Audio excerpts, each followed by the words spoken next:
ಗಾರರ ಮಾತಿದೇಕೆ ಪುಣ್ಯನಿಧಿ ಲಕ್ಷಣದ ಕೆಲವು ಚಿನ್ನರುಂಟೆ ಮೊದಲಾಗಿ ನಿನ್ನ ಪವಿತ್ರವಾದಂತಹ ಪಾದಗಳಿಗೆ ವಂದಿಸಿಕೊಂಡಿದ್ದೇನೆ. ರಂಗನಾಥ ಸ್ವಾಮಿ ಕಾಪಾಡ ಎಲ್ಲಾ ವಿಚಾರವನ್ನು ಅರಿಕೆ ನಿನ್ನ ಬಳಿಗೆ ಬಂದಿದ್ದೇನೆ. ಅಣ್ಣ ಪಾಲಕರಿರುವರು ಸುದೇನು ಕಟ್ಟಿದ್ದಾರೆ. ಬಿಡಿಸುವುದಕ್ಕೆ ಹೋರಾಟ ಶತ್ರುಗಳನ್ನು ಹಾಗೂ ಲಕ್ಷ್ಮಣರು ಸೋತಿದ್ದಾರೆ, ಮೂರ್ಛೆ ಬಿದ್ದಿದ್ದಾರೆ. ಲಕ್ಷ್ಮಣ ಏನು, ಅವರ ಪರಾಕ್ರಮ ಏನು ಎಂಬುದಾಗಿ ನಾವು ಮತ್ತೊಬ್ಬರಿಗೆ ಹೇಳಬೇಕಿಲ್ಲ. ಅಂತ ಪರಾಕ್ರಮಿಯನ್ನೇ ಆ ಪಾಲಕರು ತಲೆಗೆ ಉರುಳಿಸಿದ್ದಾರಂತಾದ್ರೆ ಏನೋ ವಿಶೇಷತೆ ಆ ಮಕ್ಕಳಲ್ಲಿಯೇ ಇರಬೇಕು.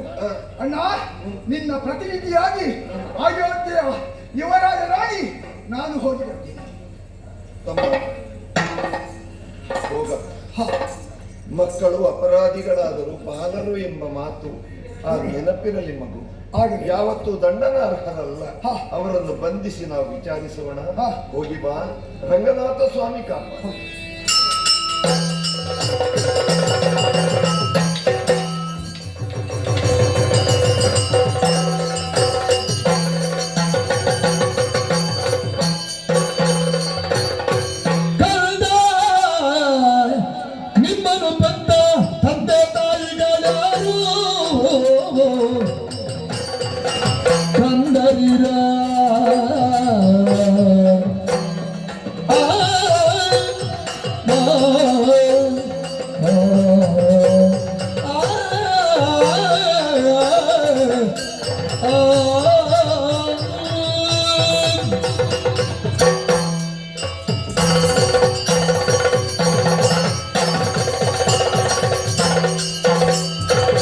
ಕಂದ ನಿಮ್ಮನ್ನು ಬೆತ್ತ ತಂದೆ ತಾಯಿಗಳ್ಯಾರು ಬಂಧುದಲ್ಲಿರುವುದ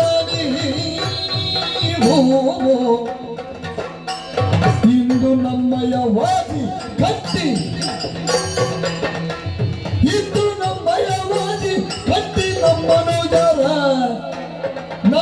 ಅನುಜರ ಕೊಂದ ಕಾರಣವಾದೇನು ಕಾರಣವೇನು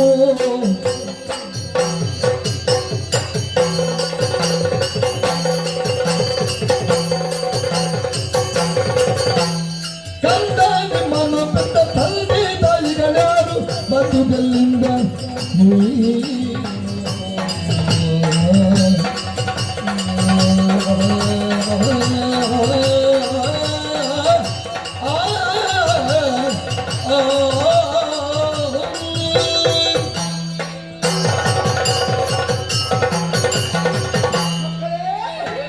ಸ್ವಲ್ಪ ಸೈರಿಸಿರಿ. ಅವಸರ ಮಾಡಬಾರದು.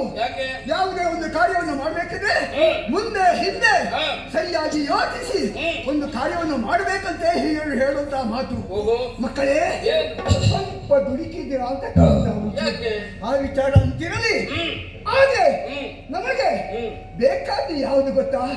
ಈ ಹೊತ್ತಿನಲ್ಲಿ ನಿಮಗೆ ಜನ್ಮವನ್ನು ಕೊಟ್ಟಂತ ಆ ತಂದೆ ಯಾರು, ಹೆತ್ತಂತ ಪುಣ್ಯಾತ್ಮೆ ಯಾರಾಗಿದ್ದಾರೆ ಅಷ್ಟೇ ಅಲ್ಲ, ನಿಮ್ಮ ಗುರುಗಳು ಯಾರು.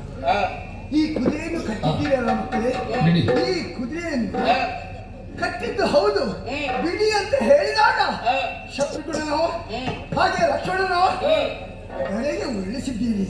ಇದು ತಪ್ಪೆಂಬುದಾಗಿ ನಿಮಗೆ ಅನಿಸೋದಿಲ್ವೇ? ಹಾಗಾಗಿ ಮಕ್ಕಳೇ, ನಿಮ್ಮ ವಿಚಾರವನ್ನು ಹೇಳಿ ಕುದುರೆಯನ್ನು ಬಿಡಿ. ಬಿಡಬೇಕಾದರೆ ಕೆಲಸಗಳುಂಟು.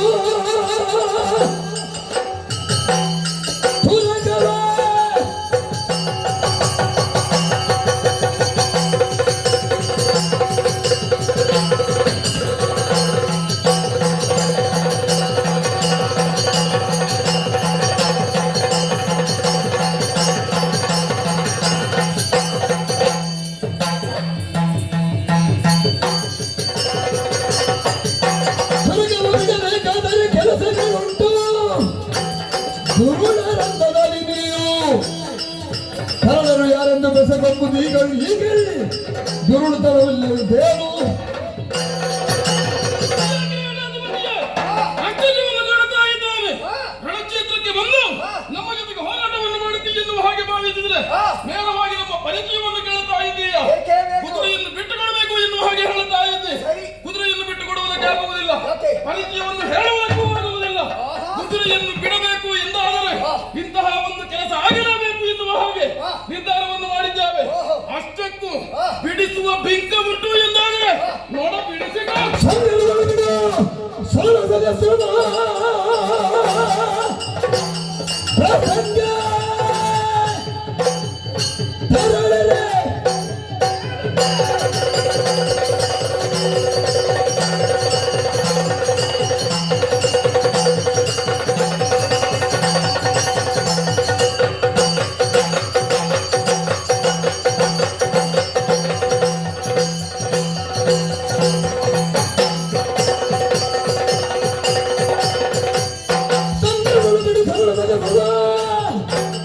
ಪ್ರಸಂಗವೇತಕ್ಕೆ ಮರುಳೆ ಹಂಗೆ ನನಗೆ ಭಯವಿಲ್ಲ ನಿನಗೆ ತುರಂಗದಾಸೆಯನ್ನು ಬಿಡು ಬಿಡು